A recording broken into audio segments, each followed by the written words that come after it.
All right, friends, welcome. I hope you guys are hungry for something more than just food today. We are cooking up wellness in a very delicious way. Carolina Breast Friends is very excited to launch this partnership with Pharmacy in Your Kitchen, which is led by Cheryl Hoover. She is a former pharmacist. She is also a fellow survivor, and she is a plant-based nutrition expert. She is the woman who is about to change the way we look at our meals and how we eat things. This is the first of a series. We are going to be offering Pharmacy in Your Kitchen programs virtually, in person at the Pink House with cooking and tasting demonstrations here. And then we'll also be doing some field trip opportunities. Chef Hoover will be taking us to local farmers markets. We have two close by at the Pink House, teaching us how to pick fresh produce. And then we'll also be doing, hopefully in the warmer or cooler months, we'll be going to grocery stores and learning how to shop for products in the grocery store appropriately. With that, let's put on our aprons. And I will turn it over to Chef Hoover to talk a little bit more about Pharmacy in Your Kitchen and for her to share her story, and then we'll get to cooking. Yay, thank you so much, Ashley. It's so nice to meet you all virtually, and hopefully I'll get a chance to meet you all in person at the Pink House as well. But just to elaborate a little bit on what Ashley already said, I am a pharmacist. I don't work in a pharmacy anymore because 10 years ago, we were just going through life, normal life. My husband is a ear, nose, and throat doctor here in town. He actually retired at the end of December, so now he's doing a little bit of hospice. But we were just going through life, and then I had a breast cancer diagnosis, and I knew that I needed to look at my nutrition at that point. I knew I was probably not eating the best that I possibly could to nourish my body. I knew I needed to add more plants on my plate, but I was nervous about it. Honestly, I didn't want to just start eating a certain way without being very informed that that was the best way to eat to properly fuel my body. So that's why I became certified in plant-based nutrition, so that I could know how to get the protein from the plants, how much protein, excuse me, do you need, how to really load up on nutritionally dense foods. And I became so excited about the power of food and really thinking about food as medicine that I started cooking for other cancer patients at that point. And I was doing it from my kitchen, and obviously very local. It was either I would deliver it to them or they would come to my front porch and pick it up out of a cooler. And I did that for years and I loved it. But I learned, through my plant-based nutrition training that it's not just about cancer. If you nourish your body well, you can help your body fight so many of the diseases of affluence that we suffer from, which are cardiovascular disease, diabetes, obesity, brain health, cognitive decline, and cancer. So at that point, I became Pharmacy in Your Kitchen to just cast a broader net. And I became the pharmacist who no longer was helping you in the supplement aisle and encouraging you to buy the supplements, but actually the pharmacist that wants to teach you how to eat your vitamins and nourish your body with real food. And not that there's not a place for the pharmaceuticals, there definitely is, but I just want to encourage people to do the best job that they can with the food choices that they make, with their meals, their beverages, their snacks, with everything. And that should be the go-to is, have I nourished my body well today? So that's when I became Pharmacy in Your Kitchen. I have since then written a book with a doctor in town, which focused more on brain health. And I provided 40 recipes for that book. And I teach online classes through the After Cancer. And now I'm full circle because 10 years ago, I actually took some classes at, it was called the Pink House back then. And so now I'm offering nutrition and cooking classes for you all. So I feel like it's just completely been a full circle adventure. And I'm thrilled to be here and to be a part of Carolina Breast Friends and their mission. I think it's wonderful, and I'm thrilled to be a part of it. So, that being said, we will talk a little bit about nutrition and the recipe and the ingredients in my classes, because I really do want to shift the focus of, oh, that's just a recipe, I'll follow it, to looking at the colors in the recipe, really thinking about what benefit those foods might be, and really kind of thinking about food as medicine, because we've forgotten that. So today's recipe is going to be a watermelon gazpacho. Ooh. And I'm super excited about this recipe because I really try to eat seasonally and locally. And this is just the perfect recipe to highlight some very delicious things that are in season right now, which are watermelon and tomatoes. Um, and this recipe came about because I was traveling several years ago and I had the opportunity to take a cooking class in Spain. And it was the very first time that I had ever heard of anybody adding watermelon into a traditional gazpacho recipe, which I love so much because sometimes gazpacho can be pretty acidic with all the tomatoes and everything in it. And this watermelon seems to like just lighten it up. It's not as acidy, and it's a tiny little bit sweet without being sweet. So that's why we are going to do watermelon gazpacho today. Oh, one more thing. I'm usually a very big fan of soups in general. I know this is a chilled soup, so everybody says, "Oh, it's fine for the summer," but like literally, I think soup is such a great way to nourish your body. So in my kitchen, I make soup all year, but this one, if we had the opportunity to make it ahead of time, if you chill it for 4 hours, it's nice and cold, and then you can serve it after that. So I'll plate it without chilling it, but let's get started. Okay, now you're probably not going to see me very much. I'm going to tilt the screen down at this point so you can see more of actually what we're going to be doing. And as Ashley said, don't hesitate to just ask me a question. I love interacting with you during the class, and I don't really prefer to be the only one talking. So I'm very happy for you to ask questions. So I happened to find this seedless, kind of relatively petite watermelon. And two of the things that I look for in a watermelon is that is there a yellow spot where it laid in the field. And it doesn't look quite as yellowy on screen as it is right here, but yellow is better than white. And then just a little bit of a hollow sound when you tap it. So it's always a mystery. We don't necessarily know if it's going to be delicious and not pulpy, but that's my go-to for that. So we're just going to, the first thing we're going to do is we're going to get 4 cups of diced or cubed watermelon. And to be quite honest with you, you really don't even have to measure it too much. You can kind of eyeball it, but if you're a measurer, it's going to be 4 cups. And it does look delicious. And for this, I do prefer a seedless because then you really don't have to worry about the seeds. It really does look good. Okay. And then while I am gathering 4 cups of watermelon, Ashley was talking about how sticky and hot it is outside. And of course, we all think about watermelon being very hydrating and a lot of water, but it's typically 92% water, which is a wonderful thing on these hot days.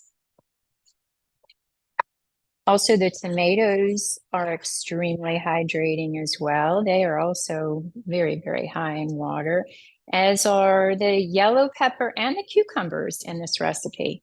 We have a lot of very, very high water content fruits and vegetables in here. My issue with preparing fruits and dishes like that is that I eat too much of it in the process.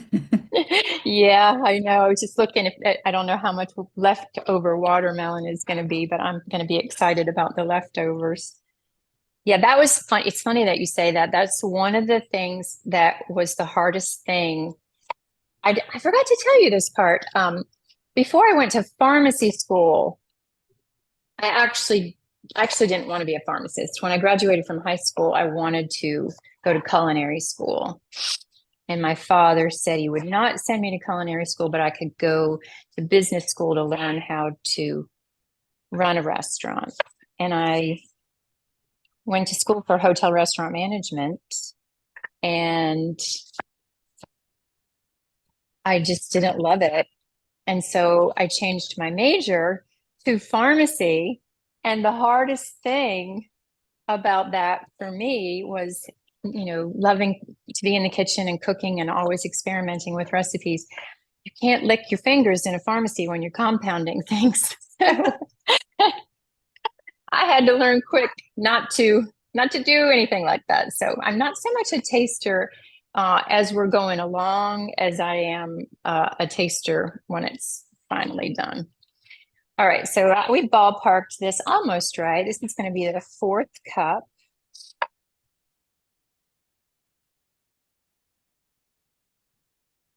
Wow, that's pretty darn close. The other ones were kind of full, so we're going to go with that and say that that's 4 cups. And look at all that liquid Cheryl, can you speak already. to your knives for just a moment, just so we know tools also? Oh yeah, I got gifted this knife by this company, and I absolutely love it. It's a company called Nakano, Nakano, and I've always wanted one of these knives, and it has the pounded metal on there too, and they're a little bit expensive. So when they gifted it to me, I was thrilled. But the thing that you're going to really be impressed with, this is just a, basic when you don't want to have one of those big knives in your hand, but I have a tomato knife, which I love. And I honestly don't even know who makes it, but it's different than a regular serrated knife. It specifically is for tomatoes, and you'll see when I'm chopping the tomatoes how beautiful it works, which is nice because you have to have the right knife for a tomato, or you end up just mashing it all around. So, all right, all right. Now that is the watermelon in. I'm using a high speed blender, but if you just have a regular blender, you're probably going to be fine because it's not really a lot of work for this blender at all. It's a pretty easy thing. So put those 4 cups in your blender.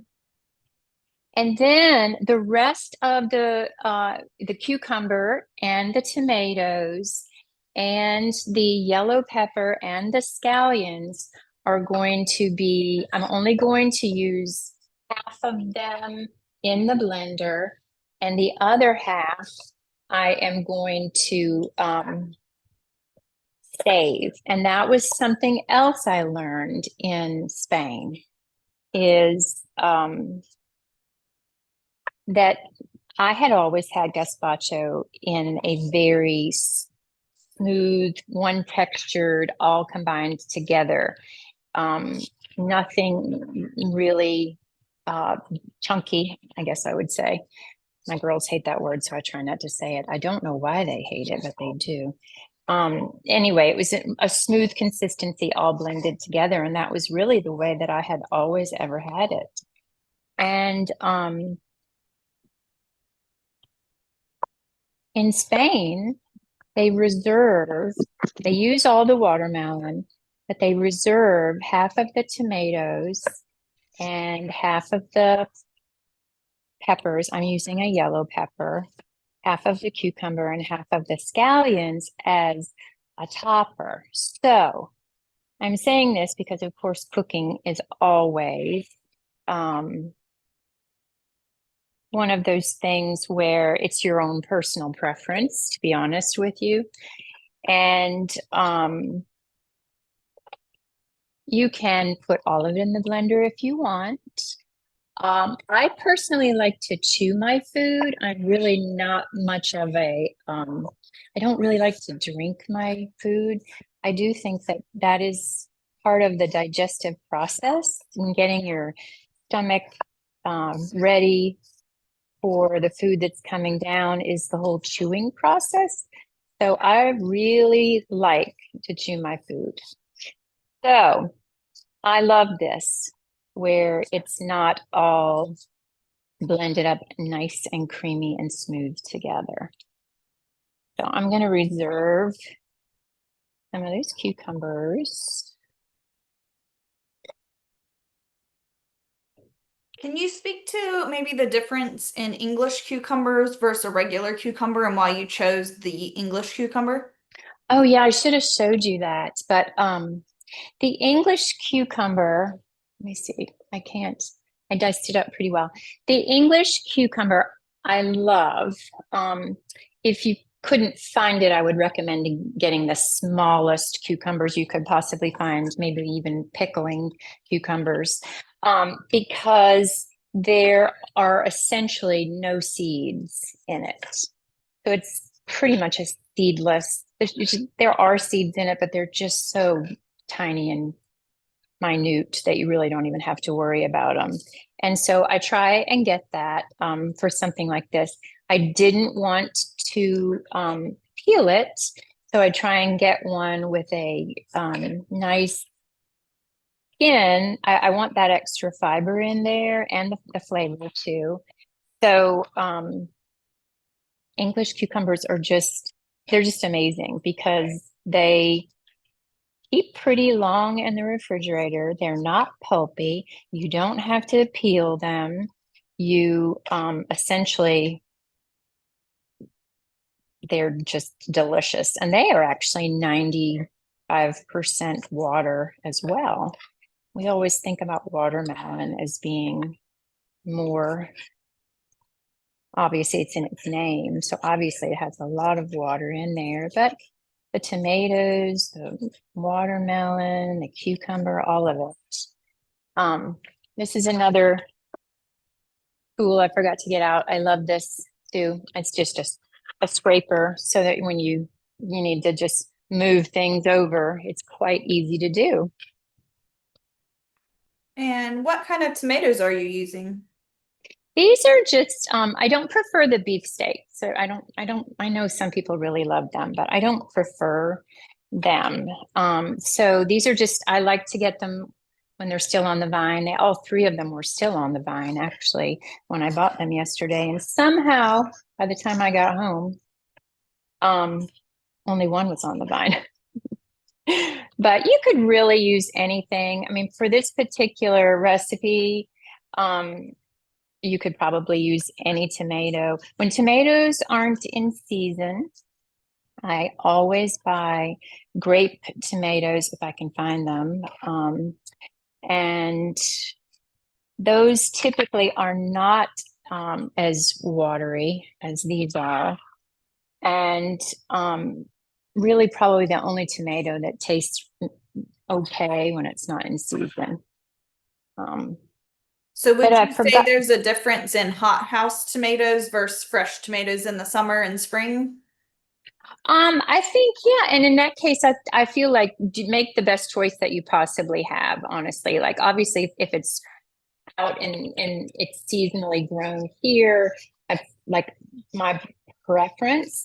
But if you can find them where they taste good and it's, not a local thing, that's fine. I just really do try to eat seasonally and locally. And I think that what that does, not that it's, wrong to eat something when it's out of season or it's not grown locally, but I think what it helps is it just helps get a great diversity of ingredients and nutrients in your body instead of always eating the same thing all the time. So obviously we eat a lot of tomatoes in the summer, and we eat less tomatoes when they're not in season. So we would probably be looking for something else that was red. I try and put a rainbow of colors on my plate every day.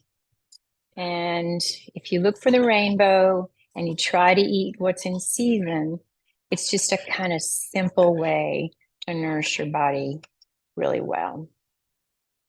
Does all tomatoes, that you talked earlier about them having acid in them, does all tomatoes have the same amount of acid or are some tomatoes less acidic? Oh, that's a great question. I honestly don't know. I really don't know. I don't have a trouble typically with um, tomatoes, but sometimes, as I was saying in the regular gazpacho recipe, it just seemed so acidic to me. So I would think there probably would be a difference, but I honestly don't know. Good question, though. I forgot to tell you that in addition to the watermelon and all the veggies and fruit, and well, tomatoes are fruit, tomatoes and a fruit, all of the veggies in this recipe being so hydrating, the other thing that the watermelon and the tomato has in common is that they are both rich in an antioxidant called lycopene. And it's very, very good for you. And it's good for you if you're fighting cardiovascular disease or cancer. It's just a very, very good antioxidant to have plenty of. So that is also a good thing. Okay, so two more things. We have a yellow pepper. Don't need the tomato knife anymore. And as far as the color of the pepper, it really could be anything. I think my favorite flavor pepper is yellow, so that's why I chose the yellow. I don't prefer green, which is honestly green typically is quite bitter. And so it's really just an unripe pepper. So I typically don't cook with raw green pepper, but if we're doing raw, I like to cook with either the yellow, the orange, or the red. Since they're all different colors, they all have a slightly different nutrition profile. So they are still all peppers, but they have a little bit of a different profile because all the colors are slightly different phytonutrients in them. And if you can see, I guess, so far on the things that I'm reserving. So we have the green and the red and the yellow. Again, always looking for that rainbow. I went from counting calories and carbohydrates to counting colors when I got certified in plant-based nutrition. It just became such a focus. And when you're eating a lot of whole, real foods with fiber, then you don't really have to be concerned as much as counting calories because you're eating so much fiber, and that typically fills you up pretty well, keeps you full.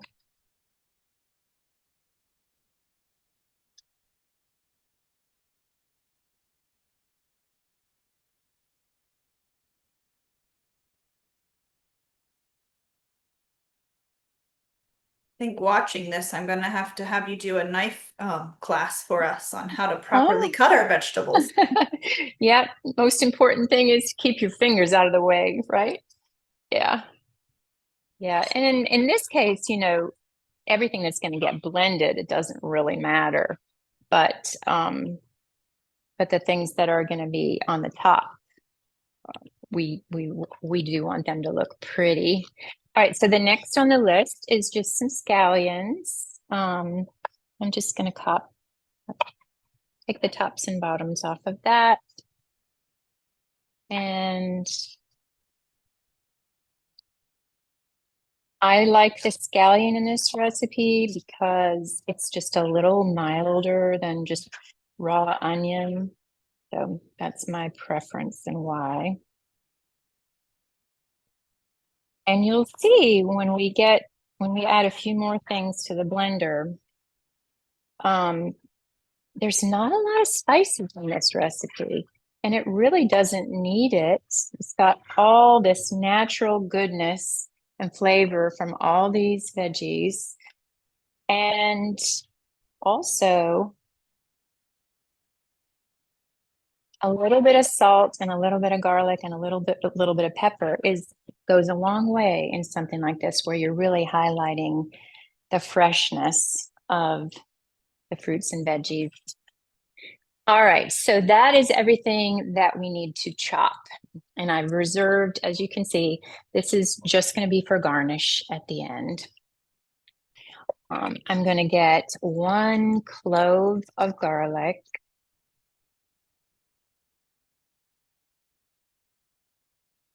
And you can just throw that in the blender if you want to. I typically don't do that because I just want to make sure that it gets, really, really blended well. And I cut it in half only because it was so big, it's not going to fit in my mincer. But we're just going to put that right in the blender as well. And let me put the other half in. I've had this mincer probably for 30 years, and it looks it, but there's not another mincer out there that I love. So I just keep using it. Okay. So that's 1 clove of garlic. Then you're just going to want to get a handful of basil. And this is where, if you have some growing on your patio or somewhere outside or somewhere that it likes to be, it's lovely, because this can be a little expensive if you're trying to buy it in one of those tiny little packets. But going to the farmer's market is a great place to get things like this. And so I'm going to say that's about a handful. So we don't even really need to, I'm just going to tear it a little bit and put that in there. And then the only other things that you really need are some red wine vinegar. We're going to put in 4 tablespoons. Take that off.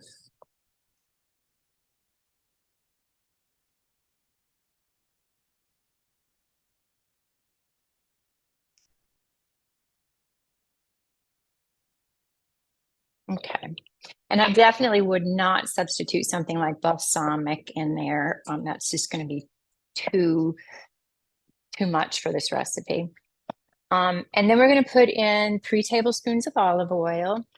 I love olive oil. My 2 favorite oils are olive oil and avocado oil to use, because they are good, healthy fats, and we need them. Rich in omega-3. Do you have a brand that you like of those? No, the one I'm using right now is also gifted to me, and I do really like it. It is available in Publix, and it comes with this little spout, which I love. But it's called Fresh Press Farms, and it really is delicious. And I'm using this because this is something that you want to make sure in a recipe like this that your olive oil is really, really a good quality, because something that you might cook with would not necessarily taste as good as in a recipe that you're not actually cooking. So this is delicious for that purpose as well. And then we're going to do a teaspoon of salt. Oh, my husband, he did a deep dive on salt recently. And because most of the salt that's in the grocery store is from the Mediterranean Sea. So we were buying some salt, and he said, I'm just going to see about this salt since, we buy it all the time. And he did a deep dive on it. Turns out the Mediterranean Sea is probably the worst place you could possibly get your salt from, because it's self-contained in a way that it doesn't really have the opportunity to filter itself and clean itself out very well. And so there are a lot of impurities in the Mediterranean Sea. So it's something as simple as that. We're going to put in a half of a teaspoon of pepper. So that looks like that. And then this is totally optional. You don't have to do this at all, but just to give a little bit of heat, we're going to put in just a few dashes of your favorite hot sauce, or not at all, whatever you want to do. And then I'm going to put I wonder if I might be able to move this so you can see it a little bit better. There we go. Okay.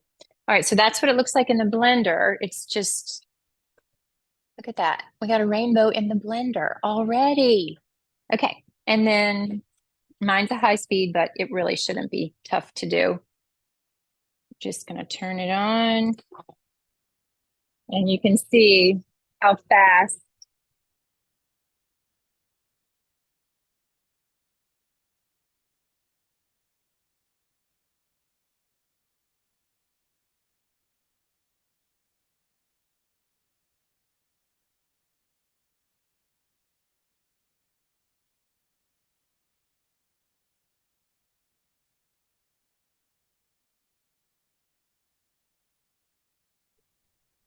Cheryl, I'm not sure if we lost your audio or if it's just muted while that blender is going. Oh, maybe. Can you hear me now? Yes. Oh, good. Okay, so you couldn't really hear the blender. No. Well, my AirPods are so smart because you didn't need that. All right, so I'm just gonna double check it. I think it's gonna be fine, but I just want to make sure that, oh yeah. See, it's a beautiful pink color now. All right, so the next thing that we would do, if ideally you have the opportunity to chill this for about 4 hours, it really is delightful. However, I have eaten it just like this, and it's also delicious. So what I like to do is I like to just pour a little bit in here, and I'll just show you how I would plate it. I'm going to say plate, even though it's a bowl. Okay. All right. So we have that. And then you can do really whatever you prefer, but I like to kind of keep things, I don't know. I really believe we eat with our eyes first. And so I try really hard to make them visually beautiful. And just going to make a little section over here that's going to be the unblended veggies. Here's the rainbow again.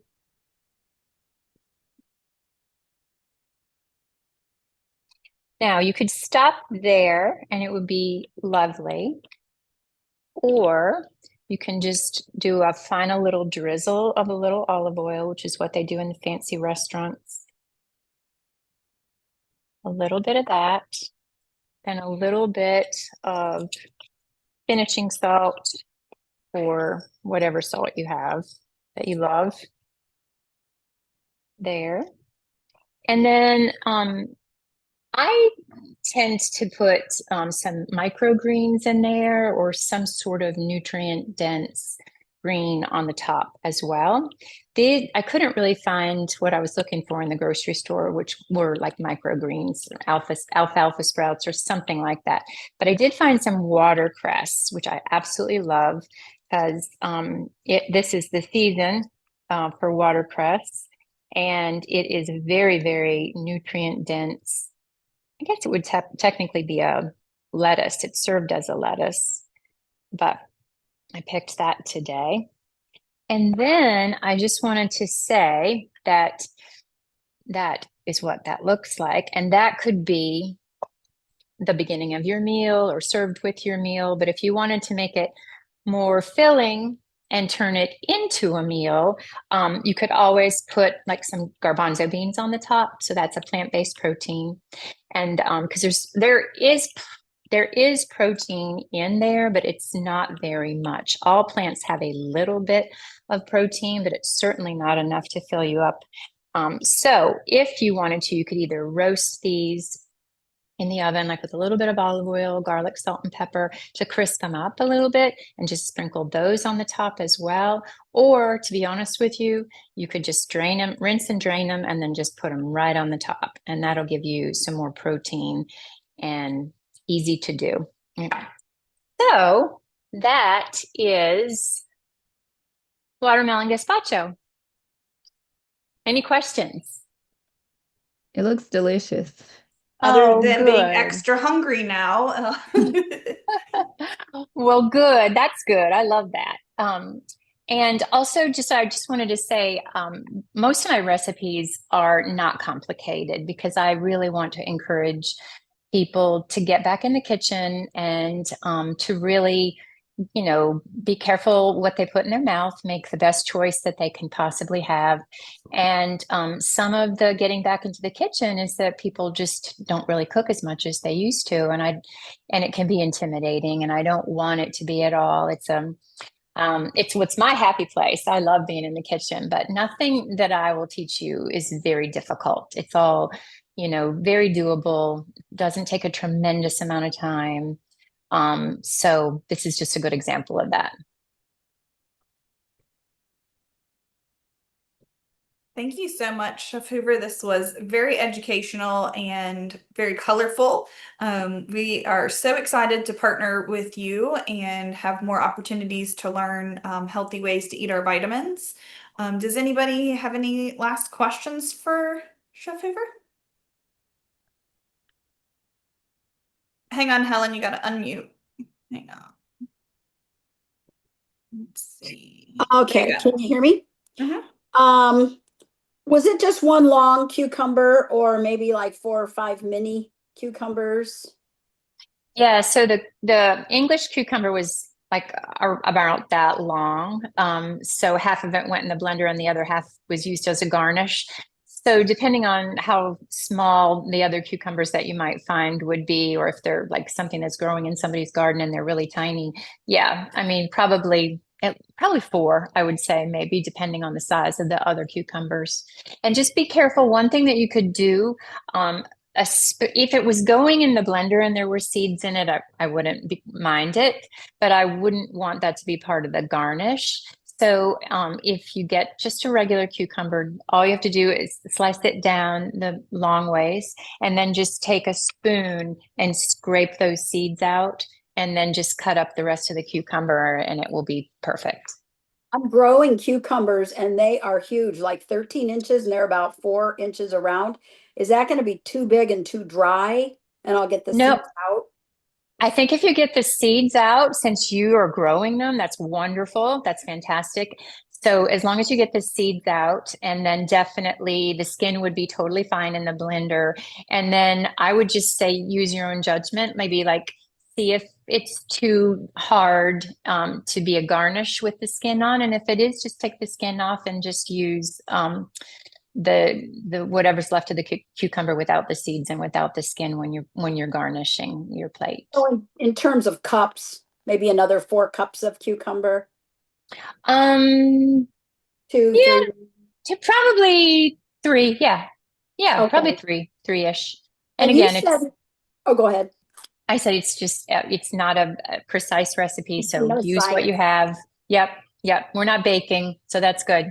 And when you said out of season tomatoes, you said grape. They're like the cherry tomato size, right? Grape They tomatoes? are, they are Okay, very similar great. to the cherry, but they're a little smaller and they truly are more of a shape of a green grape, more I oblong. love them. Yeah, I just And didn't know that's what you meant. yeah, Okay, yeah, yeah, yeah, great. I'm yeah. going to make this for a lunch thing tomorrow. Yes. Oh, I'm so excited. Okay, great. All right. So y'all need to follow me on Instagram, Pharmacy in Your Kitchen. And I don't have Instagram. when you make stuff like that, you need to send me a picture or post it and tag me because we are going to be eating the rainbow and we are going to be nourishing our body and we should be telling everybody.